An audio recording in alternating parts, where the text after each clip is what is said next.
نحمده ونصلي ونسلم على رسوله الكريم اما بعد اعوذ بالله من الشيطان الرجيم بسم الله الرحمن الرحيم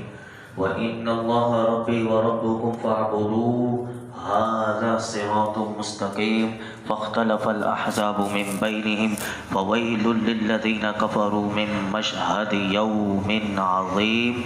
اور عیسیٰ نے کہا کہ بے شک اللہ میرا اور تمہارا رب ہے تو اس کی عبادت کرو، یہ سیدھا راستہ ہے۔ پھر گروہوں میں آپس میں اختلاف ہو گیا تو کافروں کے لیے خرابی ہے ایک بڑے دن کی حاضری سے۔ حضرت عیسیٰ علیہ السلام نے اپنے ماننے والوں سے کہا کہ اللہ میرا بھی رب ہے اور تمہارا بھی رب ہے، اس کے سوا کوئی تمہارا اور رب نہیں، صرف تم اسی کی عبادت کرو اور جو احکامات اللہ رب العالمین نے میرے ذریعے تم تک پہنچا دیے ہیں تو اس پر عمل کرو، یہ ایسا سیدھا راستہ ہے کہ جو سیدھا جنت کی طرف لے جاتا ہے۔ پھر آیت نمبر 37 میں سورہ مریم کی حضرت عیسیٰ علیہ السلام کے بارے میں حقیقت حال واضح ہو جانے کے باوجود بھی ان کے متعلق لوگوں کے کئی فرقے بن گئے۔ حالانکہ حضرت عیسیٰ علیہ السلام نے اپنی دودھ پینے کی عمر میں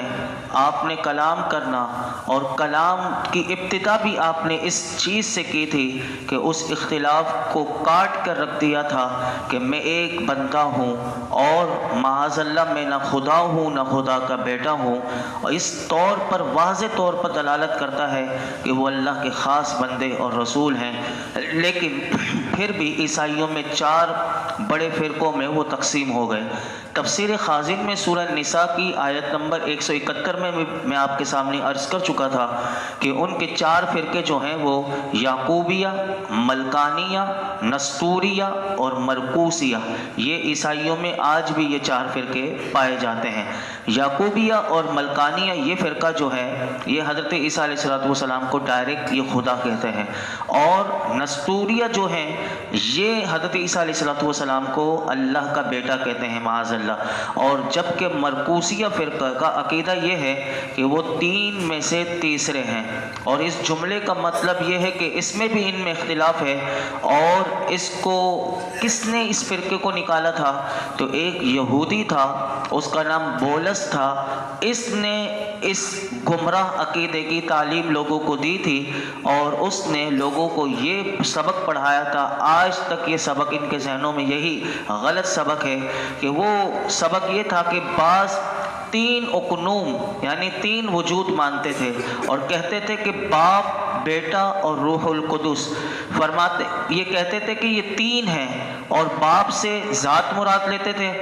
اور بیٹے سے حضرت عیسیٰ علیہ السلام اور روح القدس سے مراد ان کا کہ ان میں حلول کرنے والی حیات مراد لیتے تھے، کہ گویا کہ وہ یہ کہتے تھے کہ ان کے نزدیک الہ یعنی معبود 3 تھے اور 3 کو وہ ایک بتاتے تھے۔ اور بعض یہ کہتے تھے کہ حضرت عیسیٰ علیہ السلام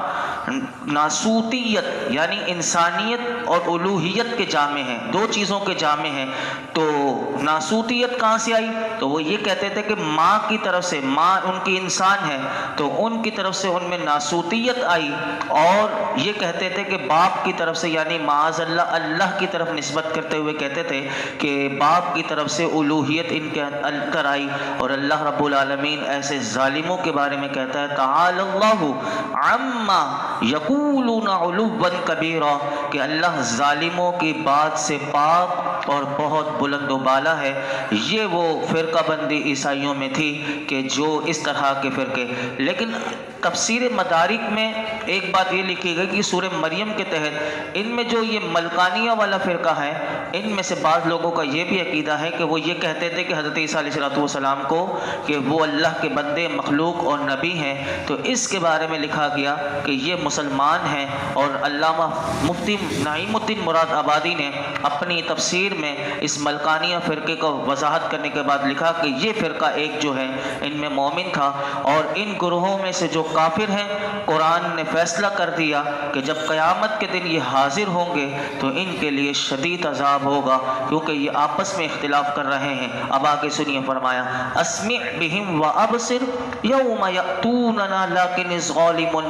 الظالمون اليوم فی ضلال مبین۔ اس دن کتنا سنتے اور دیکھتے ہوں گے جس دن ہمارے پاس حاضر ہوں گے، لیکن آج ظالم کھلی گمراہی میں ہیں۔ بعض مفسرین نے فرمایا کہ یہ کلام ان کو ڈرانے کے طور پر ہے کہ اس دن اپنے بارے میں قیامت کے دن وہ ایسی ہولناک باتیں سنیں گے اور دیکھیں گے کہ جس سے ان کے دل پھٹ جائیں گے۔ لیکن آج دنیا میں یہ ظالم، کیونکہ یہ اللہ کے ساتھ شرک کر رہے ہیں اور اللہ کے ساتھ اللہ کے نبی کو اللہ کا بیٹا بنا رہے ہیں اور کبھی ڈائریکٹ خدا بنا رہے ہیں، تو اللہ نے فرمایا کہ آج دنیا میں یہ ظالم جو ہیں وہ کھلی گمراہی میں ہیں، نہ حق دیکھتے ہیں نہ حق سنتے ہیں، بلکہ بہرے اور اندھے بنے ہوئے ہیں، اور حضرت عیسیٰ علیہ السلام کو الہ اور معبود ٹھہراتے ہیں، حالانکہ حضرت عیسیٰ علیہ السلام نے صراحت کے ساتھ وضاحت کے ساتھ اپنا بندہ ہونے کا اعلان فرمایا ہے۔ تو قرآن کہتا ہے کہ جب قیامت کا دن ہوگا، یہ والے کافر جب ہماری بارگاہ میں حاضر ہوں گے، ہمارے پاس آئیں گے، تو اس دن وہ خوب سنتے اور دیکھتے ہوں گے، لیکن چونکہ انہوں نے دنیا میں حق کے دلائل اتنے ہونے کے باوجود بھی وہ دلائل کو نہ دیکھا اور اللہ کی وعیدوں کو قرآن میں سے نہ سنا، تو فرمایا قیامت کے دن ان کا دیکھنا اور سننا انہیں کوئی نفع نہ دے گا۔ وَأَنذِرْهُمْ يَوْمَ الْحَسْرَةِ إِذْ قُضِيَ الْأَمْرُ وَهُمْ فِي غَفْلَةٍ وَهُمْ لَا يُؤْمِنُونَ، اور انہیں پچھتاوے کے دن سے ڈراؤ کہ جب فیصلہ کر دیا جائے گا اور وہ غفلت میں ہیں اور نہیں مانتے۔ اللہ رب العالمین نے سورہ مریم کے دوسرے رکوع کی آخری آیت میں فرمایا، اے حبیب صلی اللہ علیہ وسلم، آپ ان کافروں کو اس دن سے ڈرائیں جو قیامت کا دن ہوگا۔ وہ کیسا دن ہوگا کہ جس میں لوگ حسرت سے حسرت کریں گے اور غم زدہ ہوں گے، اور نیک اور بد تمام لوگ اس دن پچھتائیں گے۔ اس دن فیصلہ اس طرح کیا جائے گا کہ جنتیوں کو جنت میں اور دوزخیوں کو دوزخ میں بھیج دیا جائے گا، اور موت کو بھی ذبح کر دیا جائے گا۔ اب ہر شخص ہمیشہ کے لیے اپنی جگہ میں رہے گا اور کسی کو موت نہ آئے گی۔ اور اس دن فرمایا کہ وہ دن اتنا سخت دن ہوگا کہ ان کا حال دنیا میں اب یہ ہے کہ وہ غفلت میں پڑے ہوئے ہیں اور اس دن کے لیے کچھ فکر نہیں کرتے، نہ ہی اس دن کو مانتے ہیں۔ قیامت کے دن کیفیت کیا ہوگی؟ میرے آقا علیہ السلام کی اس حدیث پاک کو میں آپ کے سامنے رکھتا ہوں کہ حدیث پاک سنیے کہ اسی آیت کی تشریح کرتے ہوئے حضور نے کیا فرمایا۔ مسلم شریف میں یہ حدیث پاک موجود ہے کہ حضرت ابو سعید خدری رضی اللہ تعالیٰ عنہ سے روایت ہے کہ اللہ کے محبوب علیہ السلام نے ارشاد فرمایا کہ جب اہل جنت میں داخل ہو جائیں گے، دوزخی دوزخ میں رہ جائیں گے، تو موت کو ایک سرمئی مینڈے کی شکل میں لایا جائے گا، اسے جنت اور دوزخ کے درمیان میں کھڑا کیا جائے گا، پھر ایک ندا کرنے والا ندا کرے گا، اہل جنت، پس وہ گردن اٹھا کر دیکھیں گے تو ان سے کہا جائے گا کیا تم اس کو جانتے ہو؟ وہ کہیں گے ہاں ہم اسے جانتے ہیں کہ یہ تو موت ہے، کیونکہ سب نے مرتے وقت اس موت کو دیکھا ہوگا، کیونکہ جو دنیا سے جائیں گے سب موت کو دیکھیں گے، اس کی حقیقت کو جان جائیں گے۔ پھر کہا جائے گا اے دوزخیو کیا تم اسے پہچانتے ہو؟ تو وہ جھانک کر دیکھیں گے اور کہیں گے ہاں یہ موت ہے۔ پھر موت کے مینڈے کو ذبح کا حکم دیا جائے گا اور اسے ذبح کر کے کہا جائے گا، میرے آقا فرماتے ہیں اے اہل جنتیوں تم ہمیشہ جنت میں تمہیں ہمیشہ رہنا ہے اور اس میں اب کسی کے لیے جنت میں موت نہیں، اور اے اہل جہنم تم سب کو ہمیشہ کے لیے دوزخ میں رہنا ہے اور اب تمہیں جہنم میں کوئی موت نہیں آئے گی۔ پھر حضور نے یہ آیت مبارکہ تلاوت فرمائی وَأَنذِرْهُمْ يَوْمَ الْحَسْرَةِ إِذْ قُضِيَ الْأَمْرُ وَهُمْ فی غفلۃ وہم لا یؤمنون، اور انہیں پچھتاوے کے دن سے ڈراؤ کہ جب فیصلہ کر دیا جائے گا اور وہ غفلت میں ہیں اور نہیں مانتے۔ اور ہاتھ سے حضور نے دنیا کی طرف اشارہ کر کے فرمایا کہ یہ دنیا کے شیدائی ہیں، دنیا سے محبت کرنے والے ہیں۔ اس آیت میں علماء فرماتے ہیں کہ یہ تو کافروں کے لیے ہے، لیکن اس آیت میں ہم سب کو بھی قیامت کے دن کے بارے میں وہ ایک تنبیہ کی گئی اور قیامت کے بارے میں تیاری کا حکم اس آیت میں اللہ رب العالمین نے مسلمانوں کو بھی دیا کہ وہ دن ایسا دن ہوگا کہ جس دن میں لوگ حسرت کریں گے، پچھتائیں گے، اور لوگوں کا حال بیان کیا کہ وہ اس دن کی تیاری سے غافل ہیں۔ میں اور آپ بھی اگر اپنا جائزہ لیں تو یقیناً ہمارا جو سارا مقصد دنیا ہی ہے، لیکن میں اور آپ میں سے کتنے ہیں کہ جو آخرت کے لیے تیاری کر رہے ہیں۔ فرمایا کہ اس دن کو کوئی ماننے کو یعنی مان کر اس کے لیے تیاری کرنے کے لیے تیار نہیں، تو ان کے بارے میں اللہ رب العالمین ایک مقام پر سورہ انعام کی آیت نمبر 31 میں کیا ارشاد فرماتا ہے، سنیے، بڑا غور کرنے والی باتیں ہیں، یہ ہمیں جھنجھوڑ دینے والی باتیں ہیں۔ فرمایا قد خسر الذین کذبوا بلقاء اللہ، بے شک ان لوگوں نے نقصان اٹھایا کہ جنہوں نے اپنے رب سے ملنے کو جھٹلایا۔ حتی اذا جاءتہم الساعۃ بغتۃ، فرمایا کہ جہاں تک کہ جب ان پر اچانک قیامت آ جائے گی، قالوا یا حسرتنا، تو وہ کہیں گے ہائے افسوس، علی ما فرطنا فیہا، کہ اس پر جو ہم نے اس کے ماننے میں کوتاہی کی۔ وہم یحملون اوزارہم علی ظہورہم الا ساء ما یزرون،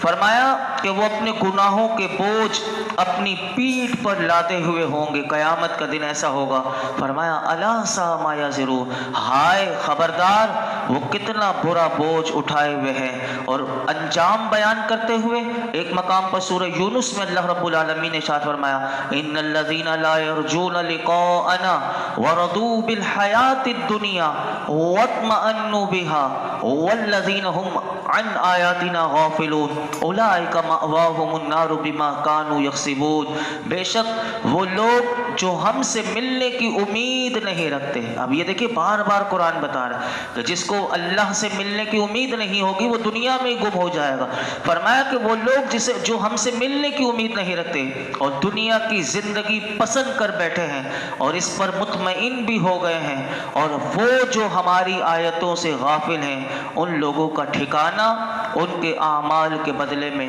دوزخ ہے۔ لہٰذا علماء فرماتے ہیں ہر مسلمان کو یہ چاہیے کہ وہ حسرت والا، وہ پچھتاوے والا دن آنے سے پہلے اللہ کی بارگاہ میں ہم سب کو گناہوں سے سچی توبہ کر لینی چاہیے، اور اللہ کے حبیب کی اطاعت میں اپنی زندگی ہمیں چاہیے کہ ہم بسر کرنا شروع کر دیں، ورنہ قرآن مجید نے جو احکامات دیے ہیں اس کی پیروی میں لگ جائیں۔ چنانچہ اسی چیز کا حکم دیتے ہوئے ایک مقام پر اللہ رب العالمین اور بھی ارشاد فرماتا ہے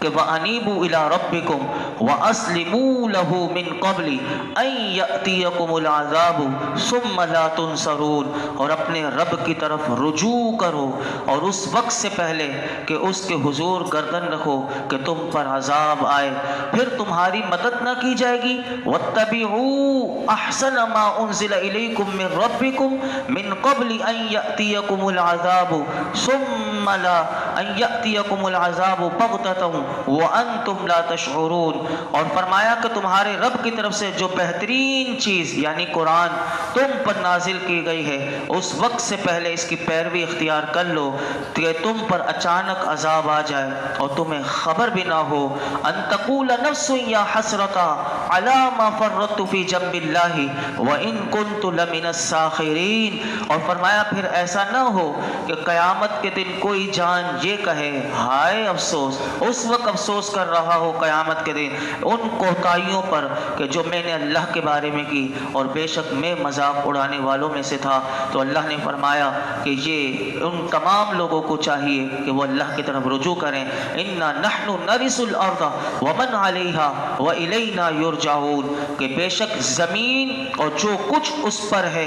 سب کے وارث ہم ہوں گے اور ہماری طرف انہیں لوٹایا جائے گا کہ جب قیامت بپا ہو جائے گی، فرمایا اس وقت سب کچھ فنا ہو جائے گا اور میری ذات کے سوا اللہ فرماتا ہے کوئی چیز باقی نہیں رہے گی، نہ کسی کی ظاہری ملکیت کوئی باقی رہے گی۔ جب لوگوں کو زندہ کیا جائے گا تو فرمایا کہ انہیں ہماری طرف لوٹایا جائے گا اور ہم انہیں ان کے اعمال کی جزا دیں گے۔ تو ہم سب کو چاہیے کہ ہم اس آیت میں ہمیں تنبیہ اور ڈر سنایا گیا کہ وہ دن آنے سے پہلے ہم اپنی آخرت کے لیے فکر کر لیں، اپنی آخرت کو بہتر بنا لیں، ورنہ وہ دن ایسا دن ہوگا کہ جس میں صرف اعمال کی جزا دی جائے گی یا برے اعمال کی سزا دی جائے گی۔ ہم سب غور کر لیں کہ ہم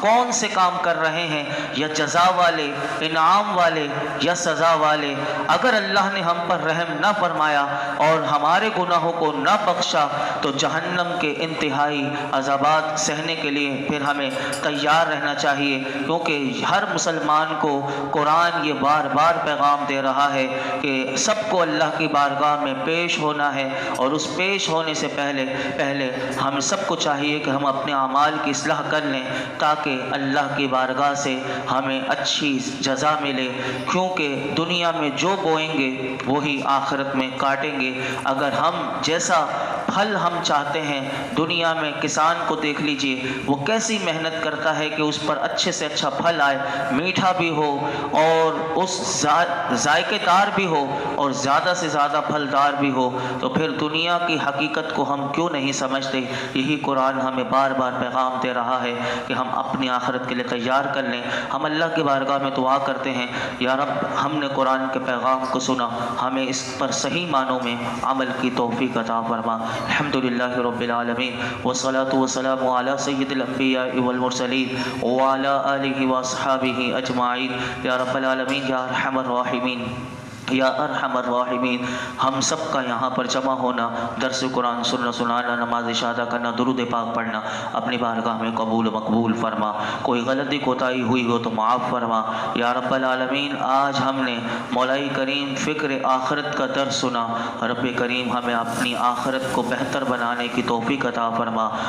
مولائی کریم اعمال صالحہ کی توفیق عطا فرما، گناہوں سے بچنے کی طاقت اور قوت عطا فرما، کثرت سے نیکیاں کرنے کی توفیق عطا فرما، ہمارے تمام صغیرہ کبیرہ گناہوں کو معاف فرما، ہماری بے حساب مغفرت فرما، ہمارے والدین کی مغفرت فرما، میرے آقا کی تمام امت کی مغفرت فرما۔ آج تک جتنی دعائیں کی ہیں، آئندہ کریں گے، سب دعاؤں کو قبول فرما۔ مولائی کریم برے وقت سے، برے اعمال سے ہمیں محفوظ فرما، بری موت سے محفوظ فرما، ہم سب کا خاتمہ بالخیر فرما، ایمان کی سلامتی کے ساتھ خاتمہ بالخیر فرما۔ یا اللہ، اس درس قرآن میں یہ جتنے حاضرین موجود ہیں، جس کے دل میں جو مراد ہو، مولائی کریم اس کی مرادوں پر اپنی رحمت کی نظر فرما۔ وصلی اللہ تعالی علی خیر خلقہ محمد وعلی آلہ وصحبہ اجمعین۔